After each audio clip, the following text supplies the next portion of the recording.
Welcome to Entrepreneur Conundrum with Virginia Purnell, where growing entrepreneurs share how they get visible online.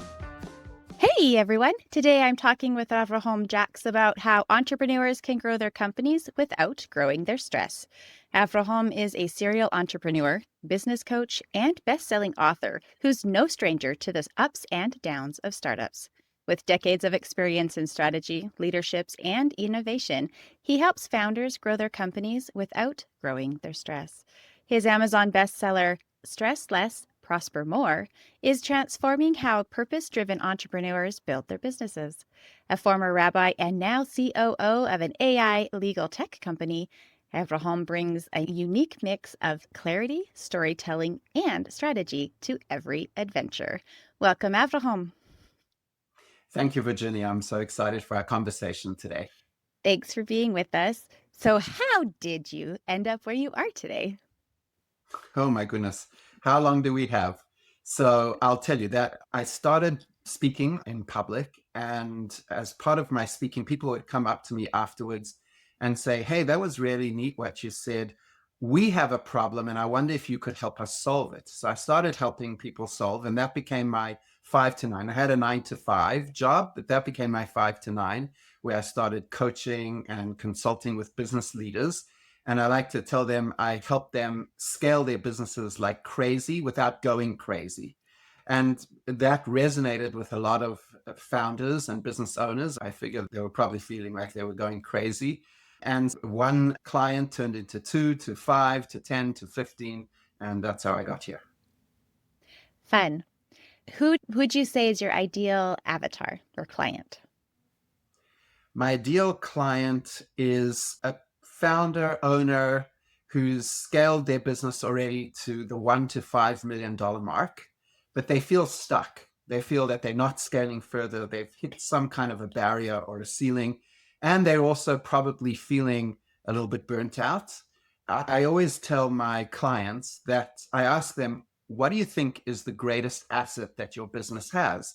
And for some clients, they'll answer, oh, it's their intellectual property. For some clients, it's their people, their team. But I don't agree with those answers. I think that the greatest asset that any company can have is a small company can have is the space between the founder's ears. In other words, their brain, their mindset. And if a founder is burnt out or stressed or filled with anxiety, they're not going to be creative. They're not going to be able to optimally help their business thrive.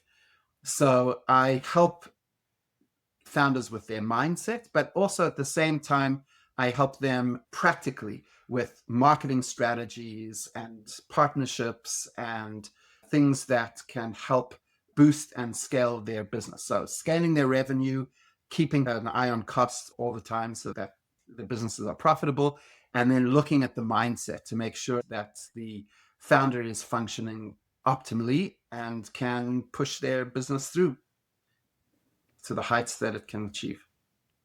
So how do you get in front of these people? So a lot of my early clients were just word of mouth. They saw incredible transformations and they went and boasted about these transformations to their colleagues.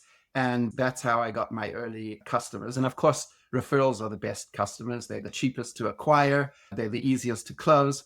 But I think speaking in public is very powerful. There's something that happens when you're standing on a stage and you're speaking to an audience. First of all, the fact that the audience is there, they give you the space. They open up space for you to speak. They're there to listen to what you have to say. And there's a tremendous amount of credibility building. So selling from speaking is very powerful. But now I'm trying to be more intentional about acquiring customers as I'm scaling my business. I've helped so many others scale theirs. And I'm doing a lot of LinkedIn Live sessions where I coach live people. And I don't know what questions they're going to come, what business questions they're going to come to me with, but I'll coach them live. And a lot of people, it resonates with them. They go, wow, that's amazing that you were able to resolve those issues, which could have been systemic issues for a long time. And very quickly you give a different perspective and people go, wow, that's eye-opening. And then I have a different problem. Is that something you can help me with? So I'm finding that I'm getting a lot of traction with LinkedIn Live events. That's fun. And it's cool too because they can see you in real time. It's not like you had to sit there and and ha and really think about what you wanted to tell them. Yeah, it's a little bit frightening, I must say, because I don't know what's going to come at me in a session.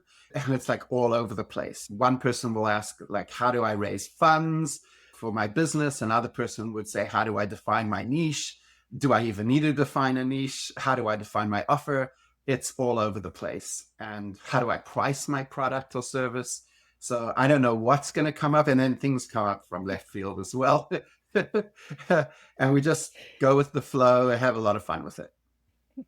You were talking about all the randomosity that could come at you. And I'm like, that speaks to my brain. What are some big goals that you have in the next year or two? So I want to take my coaching practice, I call it the Growth Pro. So I'm the Growth Pro. I think I want to add an S onto that, and I want to call us the Growth Pros. I want to make it plural. So I want to scale globally and in a sustainable way, like I would coach my clients. And then I want to bring in more people to do more like one-to-many coaching. I'm developing a course and I'm writing my second book as well. Okay, tell us about your books. So you already have a first one. And what's your second one? Yeah. My second one is called Calm Down, Power Up. And CALM is an acronym, CALM. So C stands for clarity. So when we suffering from stress, which I'm sure many founders know that feeling, unfortunately, all too well.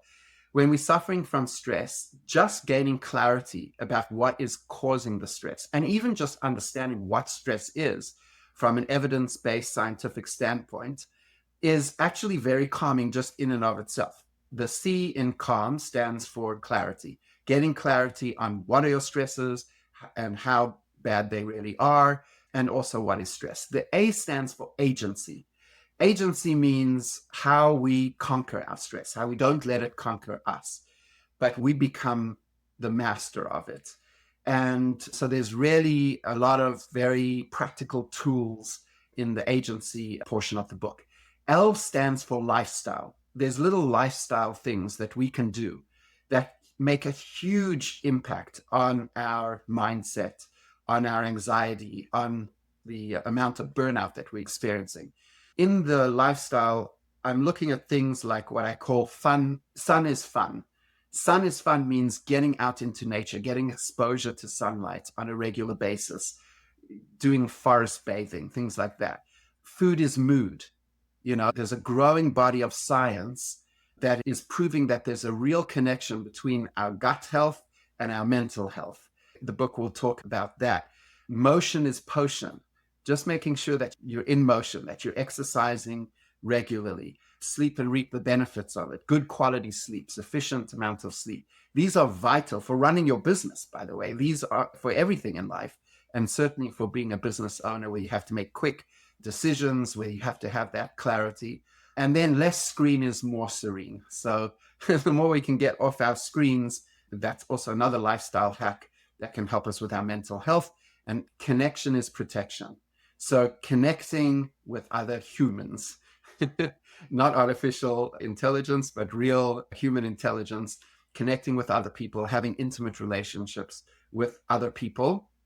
All of those are lifestyle things. So that's the L of calm.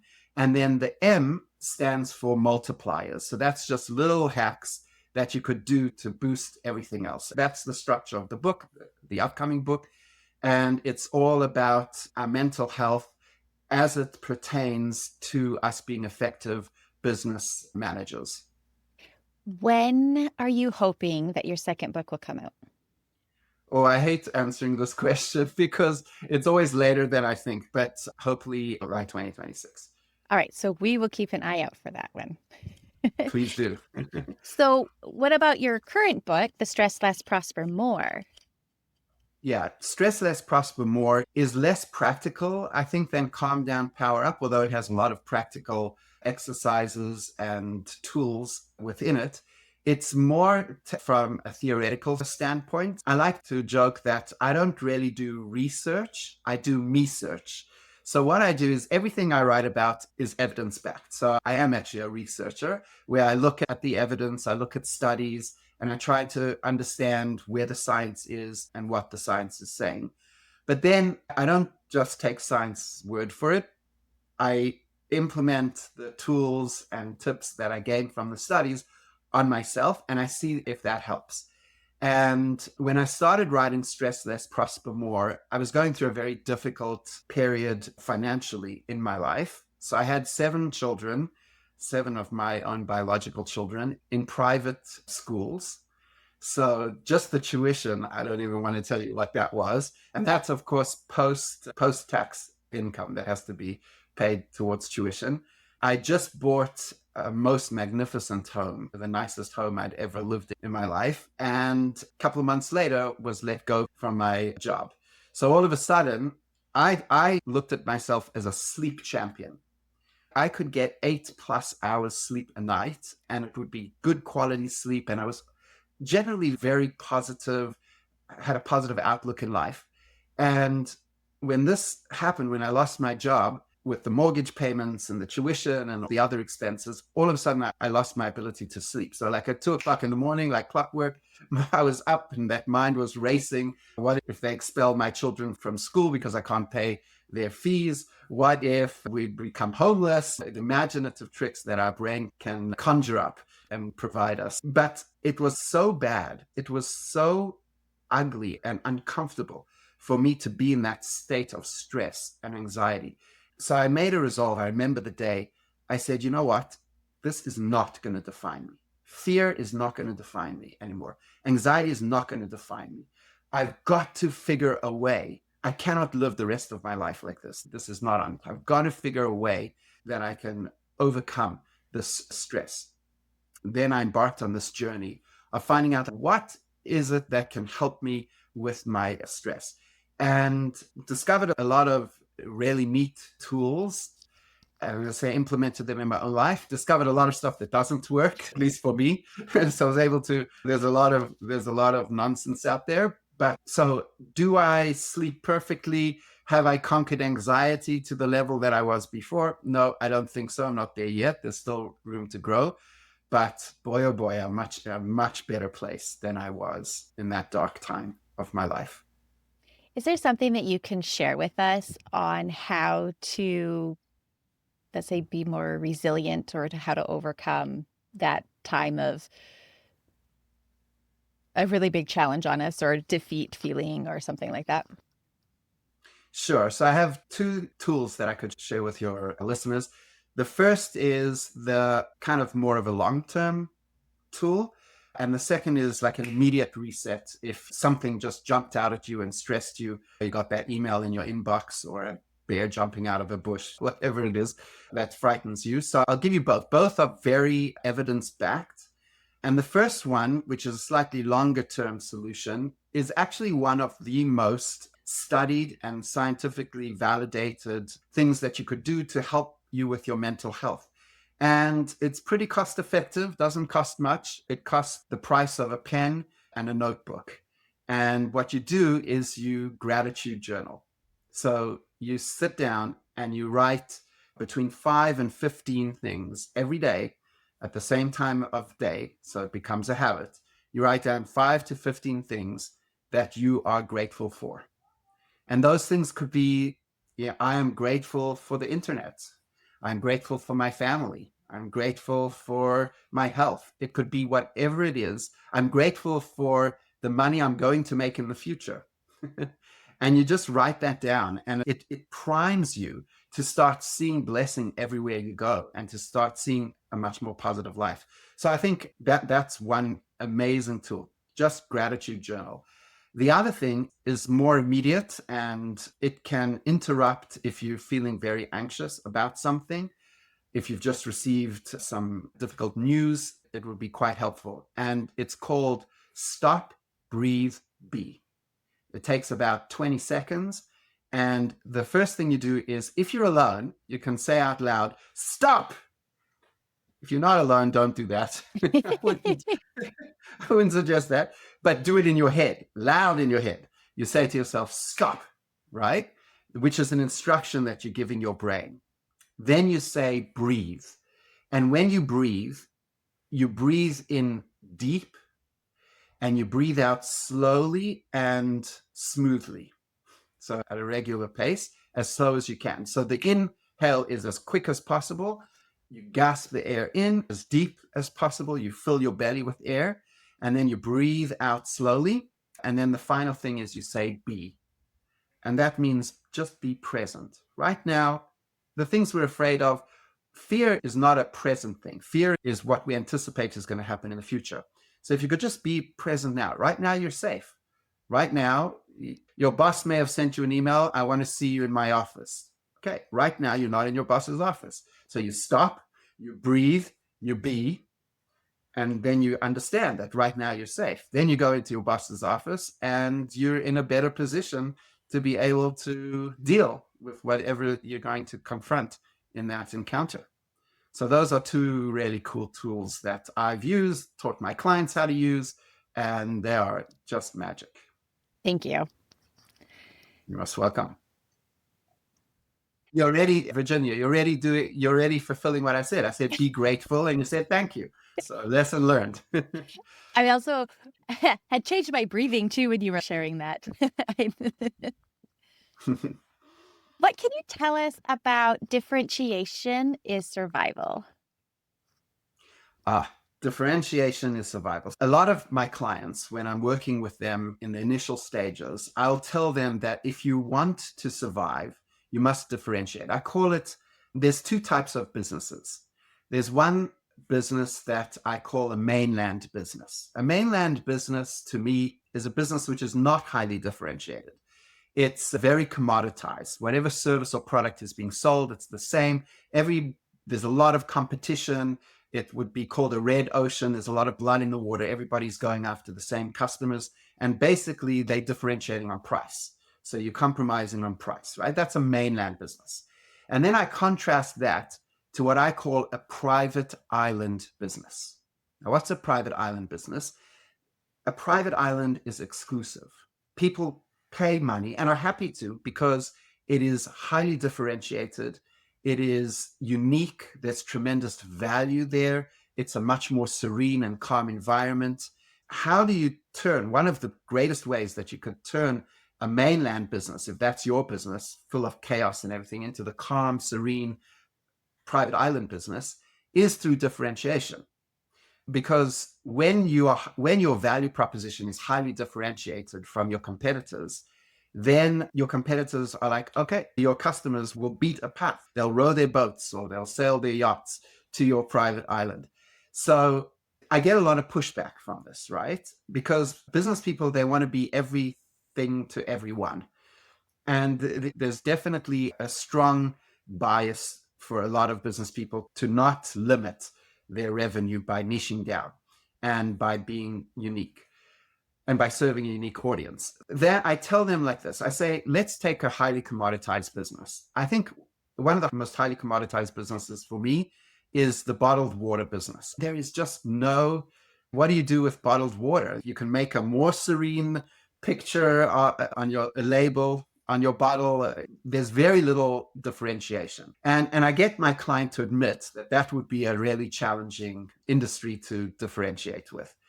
And then I tell them about this incredible company called Liquid Death.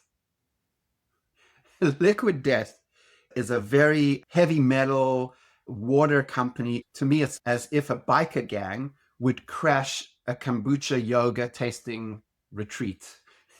That's what Liquid Death is. It has such personality. Their tagline is, we murder thirst.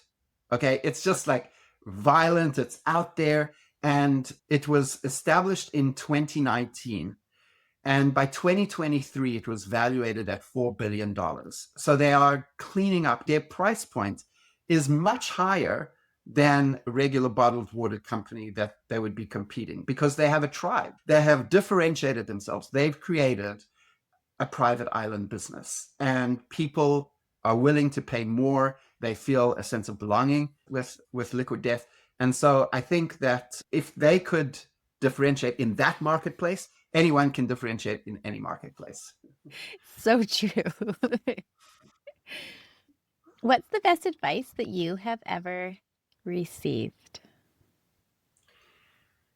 Oh my goodness. That is a very difficult question for me to answer personally, because I have received incredible advice at different seasons of my life. And if I would have received that advice at another season, it wouldn't have had the same impact. There's a saying that when the student is ready, the teacher will come.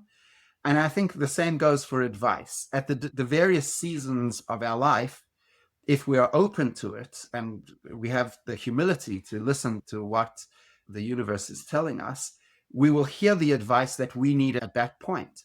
And I know this to be a fact because when I speak, and I've given thousands of presentations, and sometimes I experiment and I include something which is new, and I go, oh my God, that bombed. That like bombed terribly.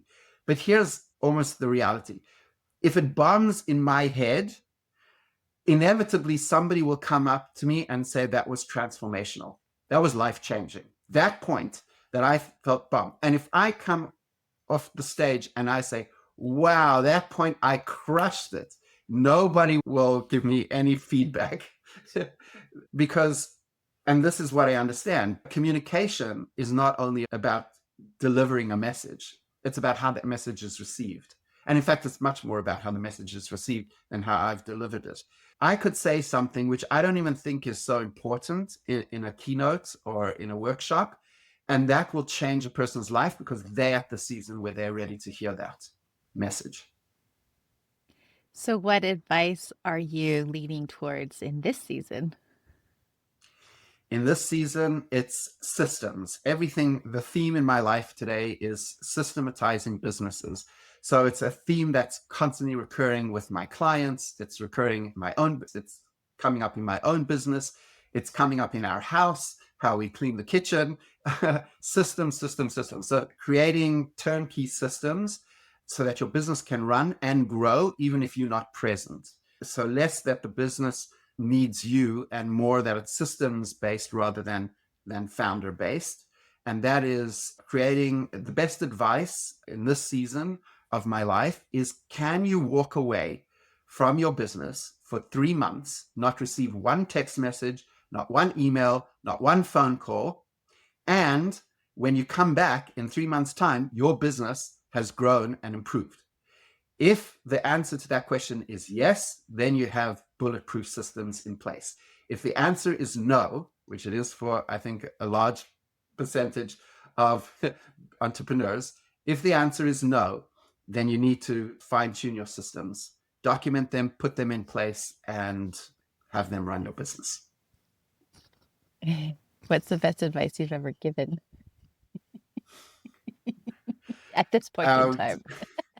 At this point in time is put systems in place. The two themes I think that we were talking about, differentiation, niching down, and putting systems in place to support. Those are the two things that create, my value proposition, which, as I said before, I help founders grow their business, scale their business like crazy without going crazy. So you scale your business like crazy by niching down, ironically, and you don't go crazy by putting in place good systems.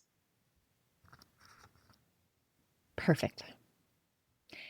I appreciate you being with us today. Is there anything that we haven't talked about yet that you would like to?